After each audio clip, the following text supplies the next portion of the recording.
Hi, നമ്മൾ ഇന്ന് പരിചയപ്പെടാൻ പോകുന്നത് ഒരു പഴയ കാലത്തെ 1 ലിറ്ററിൻ്റെ പെപ്സി കുപ്പികളാണ്. ഇത് വളരെ റെയറാണ്. എൻ്റെ കയ്യിൽ ഇത് നേരത്തെ നിലവിലില്ലായിരുന്നു, അച്ഛൻ്റെ കളക്ഷനിലും ഇല്ലായിരുന്നു. ഇതാദ്യമായിട്ടാണ് നമ്മുടെ കാർണോവസ് ആൻറ്റിക് സ്റ്റുഡിയോയിലോട്ട് ലോഡാവുന്നതും ആൻറ്റിക് മാസ്റ്റർ ചാനൽ വഴിയാണ് ഇത് വെളിയിൽ പോകുന്നതും. ഇത് കൊണ്ടുവന്നിരിക്കുന്ന കാഫിൽ എന്നും പറഞ്ഞിട്ടുള്ള എൻ്റെ ഫ്രണ്ട് ഡൽഹിയിൽ നിന്നുള്ള പുള്ളിക്കാരൻ്റെ കയ്യിൽ നിന്ന് ഞാൻ വാങ്ങിയതാണ് ഈ 2 കുപ്പിയും. വളരെ റീസണബിൾ റേറ്റിനാണ് തന്നത്.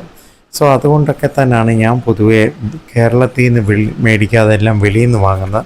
ഇപ്പം കാഫിലിപ്പം ഗോൾഡൻ ഇതിലോട്ട് മാറിയിരിക്കുകയാണ്. കാര്യം കുറേയേറെ സാധനങ്ങൾ ഇപ്പം കാഫിലിൻ്റെ കയ്യിൽ നിന്ന് വാങ്ങിയതും വിശ്വസിക്കാൻ പറ്റുന്നതുകൊണ്ടാണ് ഞാൻ പുള്ളിക്ക് ഗോൾഡൻ പ്ലേറ്റ് കൊടുത്തിരിക്കുന്നത്. പുള്ളിയുടെ എല്ലാ ഡീറ്റെയിൽസും നമ്മുടെ FB ഇൻസ്റ്റഗ്രാം പേജിൽ കിടപ്പുണ്ട്. സോ ഇതും വളരെ പ്രഷ്യസ് ആയിട്ട് തന്നെ നമ്മുടെ ഇതിലോട്ട് കയറിയിരിക്കുന്നു, അപ്ലോഡായിരിക്കും. നമ്മുടെ ഒരു വമ്പൻ കുപ്പി കളക്ഷനുണ്ട്, അതിനകത്ത് ഇത് ഒരു ഭാഗമായി ഇതും അവിടെ കാണും. സോ ഇത്രയേ ഉള്ളൂ. Signing out, Nijesh Chandra. Thank you.